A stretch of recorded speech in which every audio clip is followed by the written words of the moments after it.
Doctor Baba Saheb Ambedkar open university.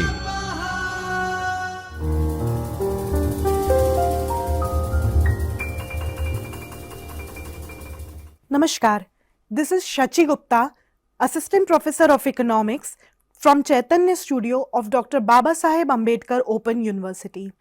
आज हम लोग पढ़ने वाले हैं paper 1 basics of economics. Unit 1 हम पहले ही कर चुके हैं। आज हम यूनिट 2 करने वाले हैं, इंट्रोडक्शन टू इकोनॉमिक्स पार्ट 2। तो आइए हम सब चालू करते हैं। आउटकम ऑफ द सेशन हमारा क्या होगा? इस सेशन को देखने के बाद you will be able to understand and describe the meaning, relationship, difference and importance of micro and macro economics. If we talk about the background of the topic, micro and macroeconomics, in micro and macroeconomics, meaning, relationship, difference and importance will be discussed here. If we talk about the meaning of microeconomics, as we all know that from our previous lecture, that word micro comes from the Greek word mikros. The Greek word mikros, which means small or minor. Microeconomics is a branch of economics that studies the behavior of individual and firms in decision making regarding the allocation of scarce resources. Scarce resources, you must have known that limited resources. Limited resources में हमें अपनी unlimited need को पूरा करना है, यही होता है माइक्रो इकोनॉमिक्स का कंसेप्ट। यहाँ पे हम छोटे यूनिट्स की बात कर रहे होते हैं, जैसे कि एक इंडिविजुअल को कैसे अपने लिमिटेड रिसोर्सेज में अपनी नीड को फुलफिल करना है। उसकी नीड कैसी है? अनलिमिटेड। एक इंडिविजुअल हो, चाहे एक फर्म हो, चाहे एक ऑर्गेनाइजेशन हो, यहाँ पे हम स्मॉल यूनिट्स की बात कर रहे हैं। Micro economics focuses on the study of individual market. अगर मैं एक मार्केट की बात करूं या एक सेक्टर की बात करूं या एक इंडस्ट्री की बात करूं, तो मैं उसको क्या कहूंगी? वो माइक्रो इकोनॉमिक्स है। अगर मैं पूरे नेशन की बात करूं कि पूरे नेशन की नेशनल इनकम क्या है, या फिर जीडीपी क्या है, या हमारे कंट्री में पॉवर्टी का क्या लेवल है, तो ये सारी चीजें हमें किससे पता लगेंगी? ये सारी चीजें हमें मैक्रो इकोनॉमिक्स में पता लगेंगी, ना कि माइक्रो इकोनॉमिक्स में। आगे हम बढ़ते हैं। अगर मैं बात करूं माइक्रो इकोनॉमिक्स की, तो माइक्रो इकोनॉमिक्स में क्या क्या आता है? Small units of the economy like house hold and firms, individual decisions. जब मैं यहां पे माइक्रो इकोनॉमिक्स की बात कर रही हूं तो इंडिविजुअल की बात कर रही हूं, तो इंडिविजुअल के डिसीजंस आएंगे। फर्म के डिसीजन, क्योंकि मैं फर्म की बात कर रही हूं। Demand and supply of individuals और firms। और किसकी बात करेंगे हम? Effect of price changes. Price में क्या चेंजेस आ रहे हैं माइक्रो इकोनॉमिक्स में ही, उसके बारे में हम डिस्कस करने वाले हैं। Moving to our next slide, हम अब क्या जानेंगे कि what is macro economics. Macro word comes from the Greek word macros, which means large. Just as opposite to the micro, macro means large. बड़ी चीजें। बड़ी चीजें मतलब एक इकोनॉमी। पूरी इकोनॉमी में जब हम बात कर रहे होते हैं कि हमारे यहाँ का पॉपुलेशन कितना है, पॉवर्टी कितनी है, जीडीपी कितनी है, तो वो सब कहाँ आ जाएगा? हमारे मैक्रो इकोनॉमिक्स में। Macro economic examines economy wide phenomena such as inflation, price level, rate of economic growth, national income, gross domestic product and changes in unemployment. अब मैं बात करना चाहूंगी कि वेरिएबल्स कौन कौन से होते हैं इसमें, मतलब कौन कौन सी चीजें चेंज होती हैं नेशनल लेवल पे। आप खुद जानते हैं कि मैं एक इंडिविजुअल की बात नहीं करूंगी। अनएम्प्लॉयमेंट कितना ज्यादा घटा ओवर द पीरियड, अगर मैं बात करूं कि पिछले 5 सालों में अनएम्प्लॉयमेंट कितना घटा, कितना गिरा, कितना रिड्यूस हुआ, तो वो सब क्या कहां पे आएगा हमारा? वो हमारा मैक्रो इकोनॉमिक्स के अंदर कवर होगा। अगर मैं बोलूं कि एक इंडिविजुअल फर्म है एक्स नाम की, उस इंडिविजुअल फर्म की डिमांड कितनी बढ़ी, तो that will come under micro economics. Is it clear? I hope this will be clear for all of you. Moving towards our next slide. Macro economics में क्या क्या कवर होगा? Theory of national income, employment and money, theory of general price level, theory of economic growth and development, theory of international trade. ये सारी चीजें हमारी किस में कवर होती हैं? मैक्रो इकोनॉमिक्स में। अब हम बात करते हैं कि हमने समझ लिया ये चीज कि माइक्रो इकोनॉमिक्स क्या होता है and what is macro economics. Now we are going to discuss the difference between micro economics and macro economics. So, the first one is it studies economic problems at the level of individual.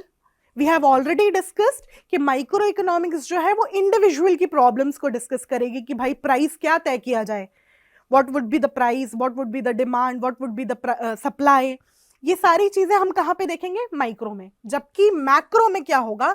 It studies economic problems as a whole. Economy, पूरी economy में क्या क्या problems है वो macro economics में दिखेगा।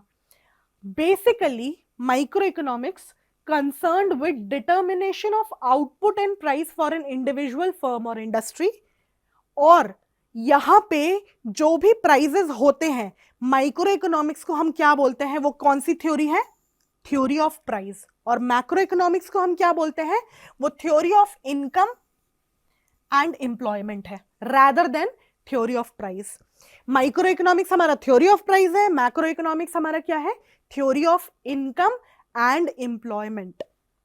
अभी third difference क्या है माइक्रो इकोनॉमिक्स और मैक्रो इकोनॉमिक्स के बीच? थर्ड डिफरेंस की अगर मैं बात करूं तो माइक्रो इकोनॉमिक्स अज्यूम करता है कि मैक्रो इकोनॉमिक वेरिएबल कांस्टेंट है।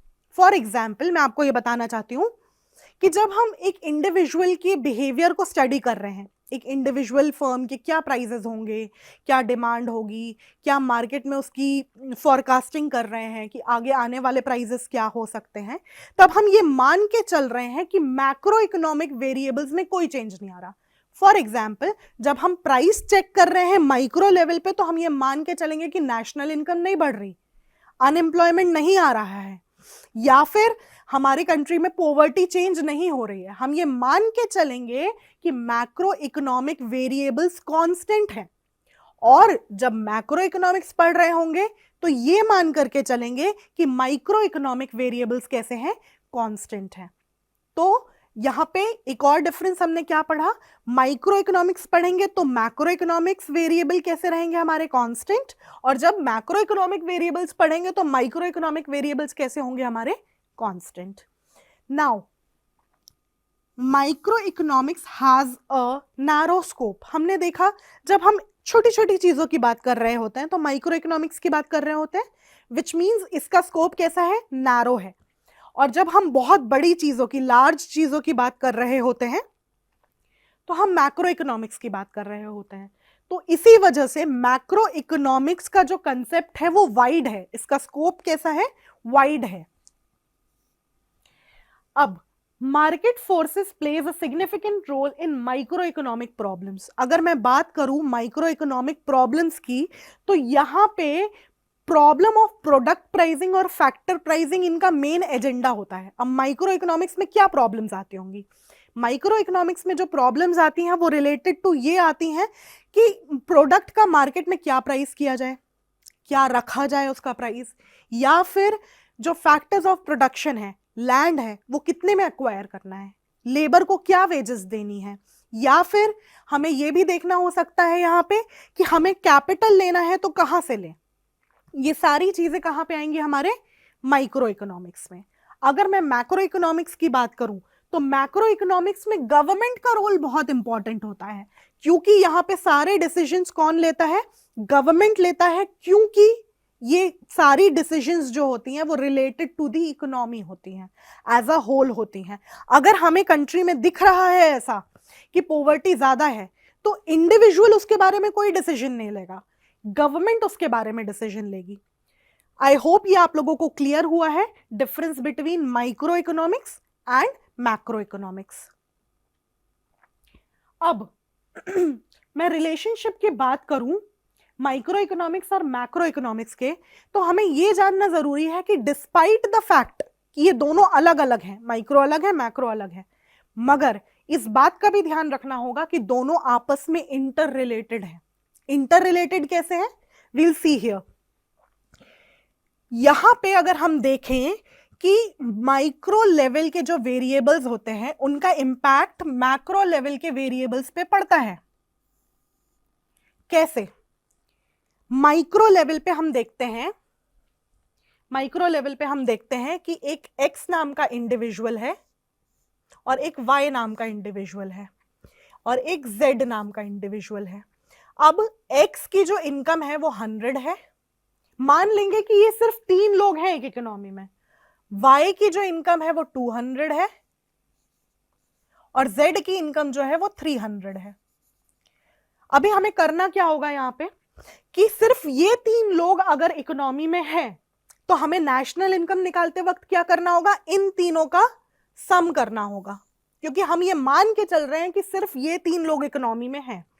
तो 100 प्लस 200 प्लस 300 कितना हो गया, ये 600। तो ये जो 600 है ये हमारी नेशनल इनकम हो जाएगी। और ये नेशनल इनकम हमने कैसे निकाली, इंडिविजुअल्स के थ्रू। 100 200 300 ये इंडिविजुअल्स की इनकम थी। अगर मुझे इंडिविजुअल्स की इनकम ना पता हो, मुझे ये पता ही नहीं कि एक्स की कितनी इनकम है, वाई की कितनी इनकम है, जेड की कितनी इनकम है, तो मैं नेशनल इनकम कैलकुलेट नहीं कर सकती। इसीलिए अगर मैं बोलूं कि मैक्रो इकोनॉमिक के डिसीजंस जो हैं वो माइक्रो लेवल से क्या होते हैं, इन्फ्लुएंस होते हैं या उस पर डिपेंडेंट होते हैं। तो ये बात सच है, आप लोगों को समझ में आई होगी। अब मैं आप लोगों को ये डिस्कस करना चाहूंगी यहां पे कि हमने ये तो देख लिया कि माइक्रो लेवल की चीजें मैक्रो को कैसे इफेक्ट करती हैं। अब मैक्रो लेवल की चीजें माइक्रो को कैसे इफेक्ट करेंगी वो भी देख लेते हैं।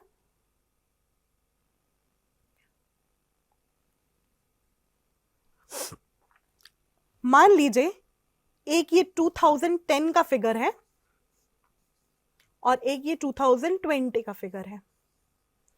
पहले जो टैक्स रेट हुआ करता था वो 10% था। ये सिर्फ इमेजिनरी फिगर्स हैं। और अभी टैक्स रेट मान लीजिए 20% बढ़ के हो गया है। पहले जो हमारी कंट्री में लोगों की इनकम थी उस हिसाब से मैं आपको बता रही हूं कि पहले मान लीजिए किसी की इनकम थी 10,000 रुपए। 2010 में मतलब 2010 में भी उनकी इनकम 10,000 थी और 2020 में भी उनकी इनकम कितनी थी, 10,000 थी। अभी हो क्या रहा है यहां पे, टैक्स रेट बढ़ा। टैक्स रेट मतलब वो कहां का डिसीजन है, मैक्रो लेवल डिसीजन है। जब मैक्रो लेवल डिसीजंस लेते हैं तो माइक्रो पे असर कैसे पड़ेगा, दोनों की इनकम 10,000 है, पहले ये टैक्स भरता था 2010 में 10%, दैट मीन्स 1,000 रुपीज। तो उसकी सेविंग कितनी हो जाती थी, 9,000 रुपीज। और अभी वो टैक्स कितना देता है, 2,000 रुपीज। उसकी सेविंग कितनी होती है, उसकी डिस्पोजेबल इनकम हम कह सकते हैं कितनी होती है, 8,000। तो मैक्रो लेवल पे जो भी डिसीजंस होते हैं जैसे कि टैक्स रेट का बढ़ना हमारे माइक्रो लेवल पे असर डाल रहा है।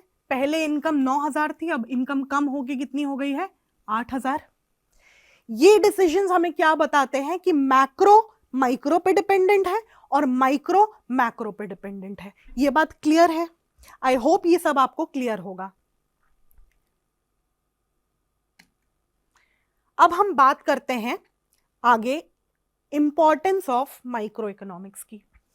तो पहली इंपॉर्टेंस ये है कि this is helpful in business decision making. Business के कोई भी डिसीजन होते हैं उसको लेने में ये हमें हेल्प करता है।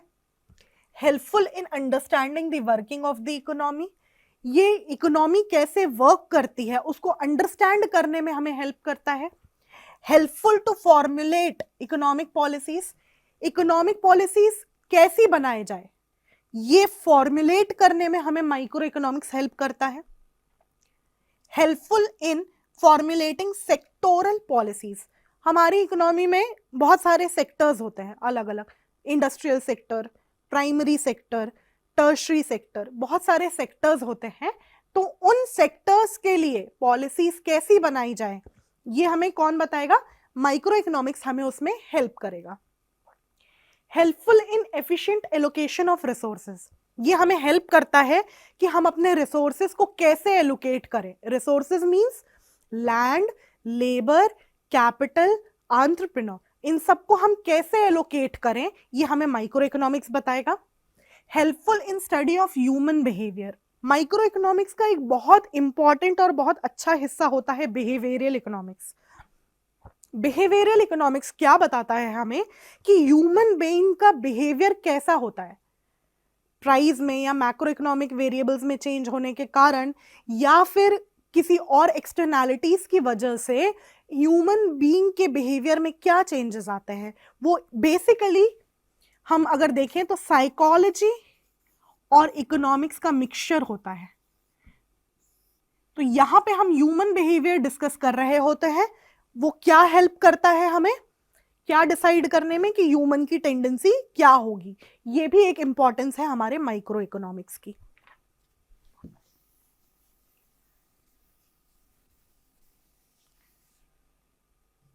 Now moving towards our next slide, हम इन सारे पॉइंट्स को एक एक करके डिटेल में डिस्कस करेंगे।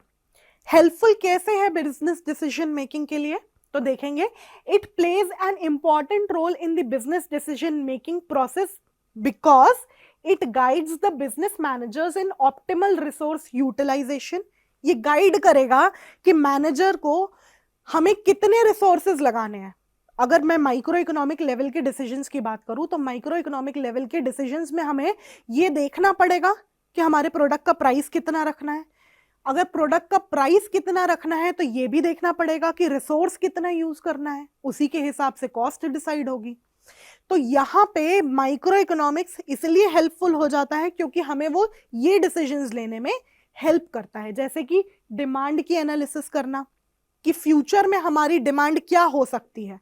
अगर आज प्राइसेस बढ़ रहे हैं तो फ्यूचर में डिमांड क्या होगी, आज प्राइसेस गिर रहे हैं तो फ्यूचर में डिमांड क्या होगी। ये सारी चीजें हमें माइक्रो इकोनॉमिक्स की हेल्प से पता लगती हैं, चाहे वो कॉस्ट एनालिसिस हो, चाहे वो ऑप्टिमल प्रोडक्शन डिसीजंस हो, ये सारी चीजें हमें किससे पता लगेंगी, माइक्रो इकोनॉमिक्स से। Moving towards our next point, helpful to understand the working of the economy. यहाँ पे इकोनॉमी की वर्किंग किस तरीके से होनी चाहिए ये हेल्प करता है हमें माइक्रो इकोनॉमिक्स। कैसे देखते हैं, in order to understand how an economy works we must collect enough data about micro variables that are used in it such as wage determination, product pricing, individual taxation etc. Last just slide में मैंने आप लोगों को बताया था कि कैसे taxation का इम्पैक्ट इंडिविजुअल्स पे पड़ता है। तो हमें यह भी देखना होगा कि कैसे individual units macro level decisions को भी इंपैक्ट करते हैं। ये सब हमने देखा प्रीवियस स्लाइड में। तो इसीलिए यहाँ पे माइक्रो इकोनॉमिक्स की इंपॉर्टेंस बढ़ जाती है कि यहाँ पे हमें डेटा इनफ कलेक्ट करना है और करेक्ट कलेक्ट करना है जिससे हम मैक्रो लेवल के डिसीजंस ले पाए। Micro economics can help us understand how consumers and sellers behave in economy. एक इकोनॉमी में कैसे कंज्यूमर्स बिहेव करते हैं और कैसे सेलर्स बिहेव करते हैं, हम आगे आने वाली यूनिट्स में इनका बिहेवियर डिटेल में डिस्कस करेंगे। कंज्यूमर बिहेवियर, प्रोड्यूसर बिहेवियर, तो वो सारी चीजें हमें क्या करती हैं, ये बताती हैं कि कंज्यूमर किस डायरेक्शन में सोच रहा है, उसका डिमांड का क्या पैटर्न होगा, या फिर प्रोड्यूसर किस डायरेक्शन में सोच रहा है, उसका सप्लाई का क्या पैटर्न होगा। तो वो हमें माइक्रो इकोनॉमिक्स की मदद से पता लगता है। Moving towards our next slide, helpful in formulating economic policies. Economic policies बनाने में माइक्रो इकोनॉमिक्स का बहुत बड़ा हाथ होता है। कैसे? The government must determine the effect of imposing a new tax on a certain product on demand, revenue, production, consumption, burden on consumers. ये सारी चीजों को देखते हुए गवर्नमेंट को डिसीजन लेना होता है। अगर किसी कंट्री में प्राइसेस बढ़ने के कारण लोगों पे बहुत खराब इंपैक्ट पड़ रहा है, लोग बेसिक नेसेसिटीज भी कंज्यूम नहीं कर पा रहे हैं क्योंकि उनके प्राइसेस बहुत हाई हैं, तो ये एक एडवर्स सिचुएशन है। इस एडवर्स सिचुएशन से बचने के लिए माइक्रो इकोनॉमिक लेवल के डिसीजंस की मदद ली जाती है। माइक्रो इकोनॉमिक लेवल के डिसीजंस हमें ये बताते हैं कि मान लीजिए एक एक्स नाम का प्रोडक्ट है, इस एक्स नाम के प्रोडक्ट की प्राइस 10 रुपए से 15 रुपए होने वाली है। तो अगर ऐसा हो रहा है और ये बेसिक नेसेसिटी है तो इससे लोगों को बहुत नुकसान पहुंचेगा। ये नुकसान से बचाने के लिए गवर्नमेंट क्या कर सकती है, यहां पे सब्सिडी अनाउंस कर दे कि ठीक है प्राइस बढ़ रहा है, ये 5 रुपए की गवर्नमेंट सब्सिडी हो जाएगी। तो इस माइक्रो लेवल इंफॉर्मेशन से कि प्राइसेस बढ़ने वाले हैं, मैक्रो लेवल के डिसीजंस लिए जाते हैं। Moving towards our next point, helpful in formulating sectoral policies. हमने आपसे बात की थी इसके पहले कि हमारी कंट्री में बेसिकली 3 सेक्टर्स होते हैं। कौन कौन से? प्राइमरी, सेकेंडरी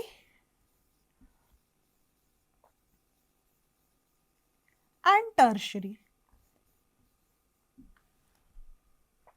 तो यहां पे हम ये डिस्कस कर रहे हैं कि पॉलिसीज जो सेक्टरल के लिए बनती हैं, अलग अलग सेक्टर्स के लिए बनती हैं, वो भी माइक्रो इकोनॉमिक्स की मदद से बनती हैं। कैसे? There are different sectors such as industry, tourism, trade and others. An understanding of each of these sectors is imperative before an appropriate policy is designed for them.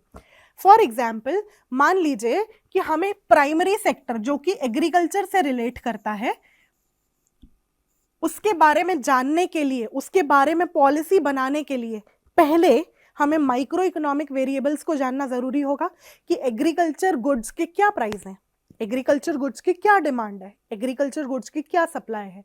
जब ये चीजें हमें पता लग जाती हैं तो हम क्या कर सकते हैं कि प्राइमरी सेक्टर के लिए नेशनल लेवल पे, मैक्रो लेवल पे पॉलिसी डिजाइन कर सकते हैं। यही चीज सेकेंडरी सेक्टर के साथ भी हो सकती है और टर्शरी सेक्टर के साथ भी। तो ये हुआ हमारा सेक्टोरल पॉलिसी मेकिंग में माइक्रो इकोनॉमिक्स की मदद, help. Now we are moving towards our next slide, helpful in efficient allocation of resources. Resources को कैसे एफिशिएंटली एलोकेट किया जाए, ये भी हमें माइक्रो इकोनॉमिक्स की मदद से पता लग सकता है। यहां पे अगर हम देखें तो कंज्यूमर अपना सेटिस्फैक्शन कैसे मैक्सिमाइज कर सकता है, हम आने वाले यूनिट्स में इसको डिटेल में समझेंगे। मैं एक कंडीशन बताती हूं आपको जहां पे कंज्यूमर को मिलने वाला satisfaction marginal utility of X upon marginal utility of Y is equals to price of X upon price of Y. इसका मतलब ये होता है कि जो भी उसको कंज्यूमर को एक्स गुड कंज्यूम करने पे सेटिस्फैक्शन मिल रहा है वो है मार्जिनल यूटिलिटी ऑफ एक्स, जो सेटिस्फैक्शन उसको वाई गुड कंज्यूम करने पे मिल रहा है वो है मार्जिनल यूटिलिटी ऑफ वाई, जो प्राइस वो पे कर रहा है एक्स गुड के लिए वो है प्राइस ऑफ एक्स, और जो वो प्राइस पे कर रहा है वाई गुड के लिए वो है प्राइस ऑफ वाई। इस इक्वेशन की मदद से हम ये जान सकते हैं कि हमारे रिसोर्सेज जो हैं हमें ऑप्टिमम तरीके से रिटर्न दे रहे हैं कि नहीं, क्या कंज्यूमर उन रिसोर्सेज को यूज करके सेटिस्फाइड है कि नहीं है। इसी तरीके से प्रोड्यूसर का बिहेवियर भी हमें पता लग जाएगा कि प्रोड्यूसर को प्रॉफिट हो रहा है कि नहीं हो रहा है, उसको पर्टिकुलर गुड प्रोड्यूस करना चाहिए या नहीं करना चाहिए, वो उसको पता लग जाता है इस इक्वेशन से कि marginal productivity of good X upon marginal productivity of good Y should be equal to price of X divide by price of Y. ये दोनों इक्वेशंस हमें डिटेल में आएंगी, आने वाली यूनिट्स में हम उसको डिस्कस करेंगे। अभी के लिए सिर्फ इतना समझ लीजिए कि ये जो इक्वेशंस हैं ये हमें बताती हैं कि कंज्यूमर को किस लेवल पे मैक्सिमम सेटिस्फैक्शन होगा और प्रोड्यूसर को किस लेवल पे मैक्सिमम प्रॉफिट होगा। ये हमें माइक्रो इकोनॉमिक्स की मदद से पता लगता है। मूविंग फॉरवर्ड,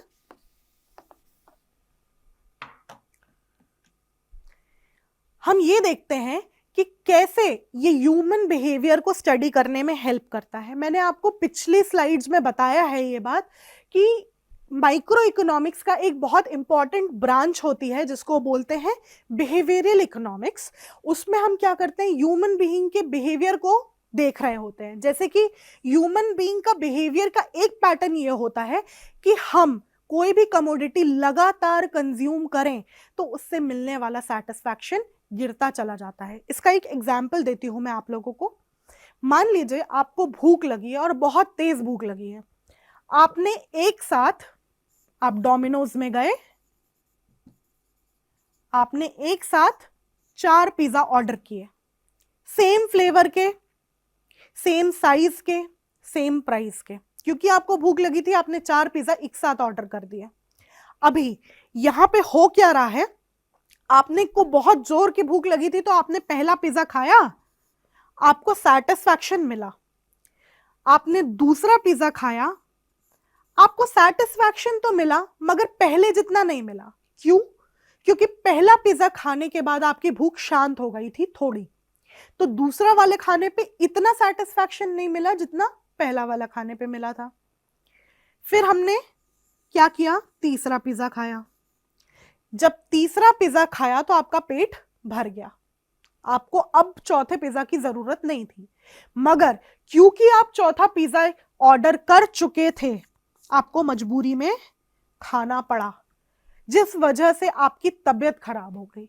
तो यहां पे अगर हम क्या देखें तो यहां पे 4th यूनिट में मिलने वाला सेटिस्फैक्शन हमारा कैसा है, नेगेटिव है। हमें सेटिस्फैक्शन नहीं मिला, डिसयूटिलिटी हुई। तो यहां पे हम देख रहे हैं कि सबसे ज्यादा सेटिस्फैक्शन हमको फर्स्ट वाले पे मिला, उससे कम सेकंड वाले पे मिला, उससे कम थर्ड वाले पे मिला, और सबसे कम नेगेटिव में हमें फोर्थ वाले में मिला। तो हमें ये बात देखने की जरूरत है यहाँ पे ह्यूमन बिहेवियर किस तरीके से काम करता है। अगर हम किसी ह्यूमन बिहेवियर की बात करेंगे और वो एक गुड को लगातार कंज्यूम करेगा तो उसको उस गुड से मिलने वाला सेटिस्फैक्शन कैसा होता चला जाएगा, रिड्यूस होता चला जाएगा। ये हमें किस लॉ से पता लगा, माइक्रो इकोनॉमिक्स का एक लॉ है, law of diminishing marginal utility. इस लॉ से हमें पता लगेगा। तो ये यहां पे हमें माइक्रो इकोनॉमिक्स मदद करता है कि हम क्या करें, ह्यूमन के बिहेवियर को स्टडी कर पाए।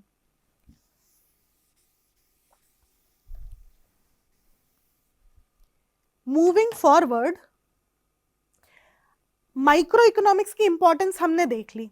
अब हम ये देखना चाहेंगे कि मैक्रो इकोनॉमिक्स की क्या इंपॉर्टेंस है। ब्रीफ में मैं आपको यहां पे सम अप कर रही हूं, क्योंकि मैं माइक्रो इकोनॉमिक्स और मैक्रो इकोनॉमिक्स के बारे में बहुत पहले ही डिस्कस कर चुकी हूं बहुत सारी चीजें।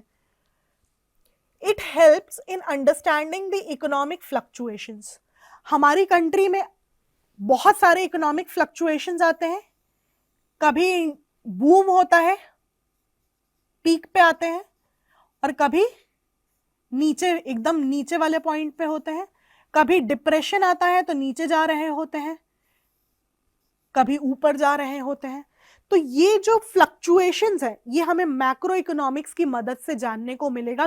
और मार्केट में, इंटरनेशनल मार्केट में ये सिचुएशन चल रही है कि अभी सब जगह रिसेशन आ रहा है, तो मेरी इकोनॉमी भी उस हिसाब से नीचे जाने वाली है। ये मैक्रो इकोनॉमिक्स हमें बताता है।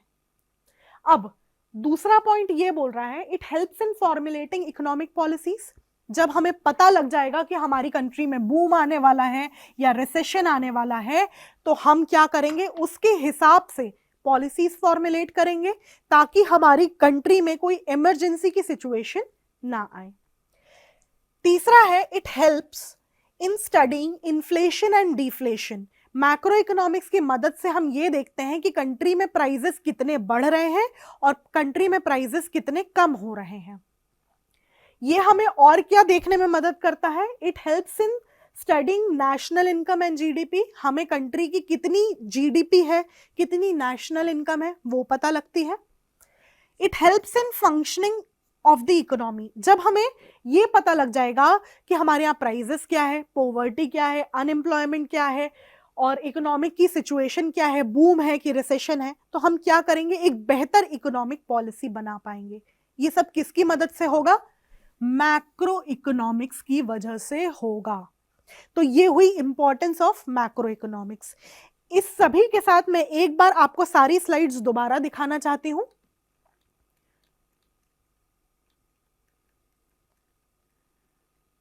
हमने आज क्या क्या देखा है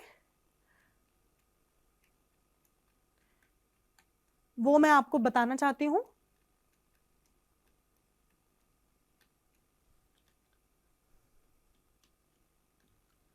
बैकग्राउंड, माइक्रो इकोनॉमिक्स का मीनिंग देखा, मैक्रो इकोनॉमिक्स का मीनिंग देखा, दोनों के बीच का डिफरेंस देखा, दोनों के बीच का रिलेशनशिप देखा, और आखिरी में दोनों की इंपॉर्टेंस डिस्कस की। अब इसी के साथ मैं ये यूनिट यहां पे खत्म करना चाहती हूं। Thank you for joining.